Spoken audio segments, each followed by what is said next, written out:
Yo guys, welcome back to the Uncle Sharma channel. Welcome back for another preview of our semi-final match against Shakhtar Donetsk in the Europa League. And yes, I'm here with the brand new 2021 season kit for Inter, courtesy of Bleacher Report. Thanks to those guys. It's actually very nice in real life. You know, a lot of people were criticizing when the first few pictures came out of it, and I think it looks pretty good. The material is not as, because it's a bit too shiny for my liking. I think the player version, you know, the one that the players actually wear, that one costs like 100 quid or something. You know, that one's well expensive, but this is like the replica version that Nike make, and I don't really like the material too much. But looks wise, it looks wavy, it looks nice, and yeah, looking forward to wearing this for more match reviews. Elsewhere, there's been loads of madness going on in the Champions League. The results have been crazy. You know, the underdogs, or so-called underdogs, are defeating the favourites. Bayern Munich destroying Barcelona. Man, you know, that club needs to sort themselves out, or you know, as soon as Messi leaves, they might turn themselves into AC Milan or something. I see a lot of Inter fans were, you know, being revisionist with even Perisic, you know, who has always, you know, he's always been a big match player. Even at Inter, when it was, you know, against Juve or AC Milan, this guy would turn up. And, you know, even for Croatia, he always does that. So I was not surprised to see him perform well for Bayern in that match.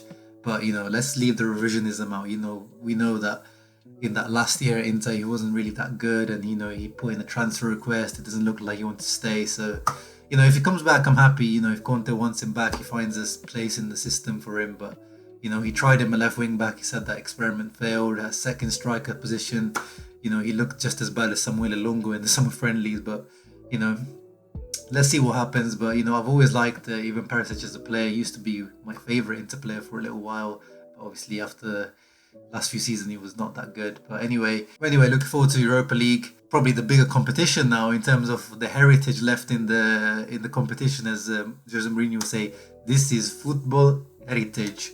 And you know, we've got Man United, Inter, Shaktar Donetsk as well, Sevilla. You know, these are all teams that have won. You know, Sevilla owned this competition. Man United won this competition and, you know, Champions League multiple times. Inter, both competition multiple times. Shakhtar Donetsk have won the Europa League. Whereas in the Champions League, you know, the teams left, you know, there's not much heritage there apart from Bayern Munich. So you could say that Europa League now is actually the bigger competition right now.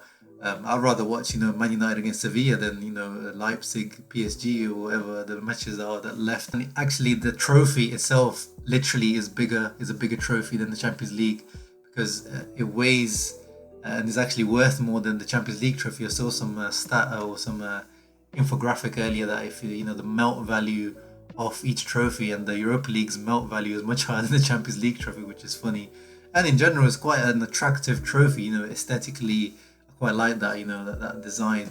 And can't wait to see Samir Handanovic finally lift a trophy. Yeah, anyway, moving on to the match against Shakhtar. I'm actually a little bit more worried about this match than I was against the Bayer Leverkusen, because Leverkusen, as I said, they're quite a young team. You know, they can leave themselves a bit exposed, as we saw. They got bullied by Lukaku.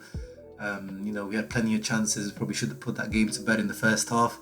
Shakhtar, on the other hand, are a bit more of an experienced team. You know, the average age is a bit higher. And as you know, they call them the Brazil of the East because they got so many Brazilian players in the team. The Samba boys up front. You know, they play a 4-2-3-1, and all the four attacking players up front are all Brazilian. Moraes, Alan Patrick, Marlos, Tyson. They're all, you know, quite small and quite pacey. They all like to move around. They all like to take shot. They all like to combine, have 1-2s. And they're quite narrow when they play. That 4-2-3-1 is actually quite narrow. Those wingers are kind of inverted wingers. They like to come inside and let the fullbacks go on the outside. You know, I haven't watched them at all this season. I watched that last match against Basel, where they cut Basel open, and Basel are quite a good team defensively. So they're very dangerous on the counter-attack, and that's something that we need to watch out for, quite similarly to Bayer Leverkusen. You know, they're quite vertical, you know, they don't really like to hold on to the ball too much. And you know, their movement, especially their striker Moraes, he's not really a typical striker. He's more like a false nine. He likes to move around, and you know, he's not going to just occupy the box. And you know, as I've said in my previews in the past, I'm always worried about teams that play like that. You know, because I don't like, especially our centre backs are quite, you know, rugged, slower centre backs. You know, off the line, apart from Bastoni. And you know, when there's little strikers that move around, don't give any reference points, I feel like we have a bit of a difficulty there. But all in all, apart from those, four attacking players, they don't really have too much threat. I'm quite confident that the 3-5-2, which as you can see here, the Who scored predicted lineups, we should be continuing with the 3-5-2 formation, because it just gives us the most stability, the most cover defensively. We saw with the 3-4-1-2, sometimes it can be a little bit exposed. And I think we're going to continue with that. In previous previews, I've actually, suggested to go for the 3-4-1-2 just because, I know how open those teams are. But I think with this match, with their 4-2-3-1, where they really like to go on the wings, we need the 3-5-2 to gap that cover for the wings. So, Gagliardini, it has to be Gagliardini, there's no one else. Gagliardini covering on the left-hand side, and then Barella covering on the right-hand side to double up on their wingers. In terms of personnel, it should be all the same players. It seems that Godin is now the favourite right centre-back. I thought that maybe there was a bit of a rotation between him and Skriniar, but Conte's pretty much chosen a team for this tournament now. It's been an unchanged team for the last few matches, and quite rightly, and especially this time around, we've actually had a bit more rest. Last few matches, we only had 3 or 4 days. This time we had a whole week, which is good. We got time to recuperate our energies. So it doesn't really make sense to rotate. One rotation I would still like to see. I know I keep, saying that, I do like D'Ambrosio, but it's just that I feel like on the counter, especially as Shakhtar will expose themselves with, they like to bring the fullbacks up, they like to bring the wingers in. So I feel like Victor Moses, if he plays instead of D'Ambrosio, will have some space to exploit on the counter attack. But I'm happy with D'Ambrosio keep playing because, it's working right now. He keeps not being that useful when we have the ball, but he always provides that threat somehow with his last minute runs, late runs into the box and set pieces, of course. So, can't fault him there. I just would like to see a little bit more of a threat on the counter attack, but I'm happy to keep going as things are. Obviously, Bastoni, De Vrij have to play. Those two have been probably the two most consistent players for all these matches. Barella had that last man of the match against Bayer Leverkusen, so of course he has to start. Sorry to see Sanchez's injury. He's definitely going to miss this match, and he might even miss the next match, so we'll have to see how that injury develops. It's difficult to see, so there's reports saying that Conte has tried out the 3-5-1-1 formation in training, so there could be an option for Eriksen to come on in the second half instead of Sanchez and have a 3-5-1-1 rather than the 3-5-2 that we usually would see.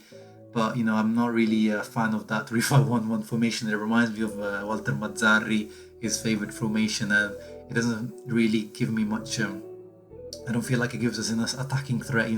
Eriksen's not very good at making those occupying the box and giving us that threat. But we have to make do at the moment. Hopefully, maybe Esposito can get a few minutes at the end as well, because we have got no other option as a striking option.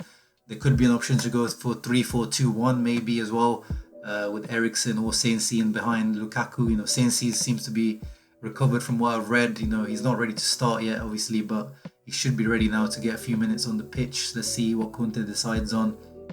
Obviously, we don't want to rush him back, as we know how fragile he is. All in all, we should have this in the bag. I'm predicting a 2-1 victory. I know you guys like to make fun of me for that, but it's just like, it's just a safe choice. I predict a win, but I also predict them scoring because they are quite an attacking team.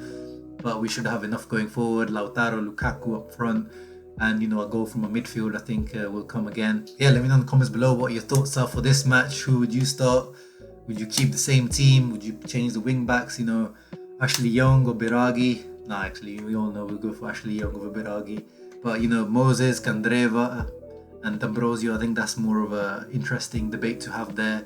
And Skriniar or Godin, let me know in the comments below. Make sure to leave a like, and hopefully I'll see you for a positive match review, which should be me talking about how we've got into our first European final since 2010. Let's go.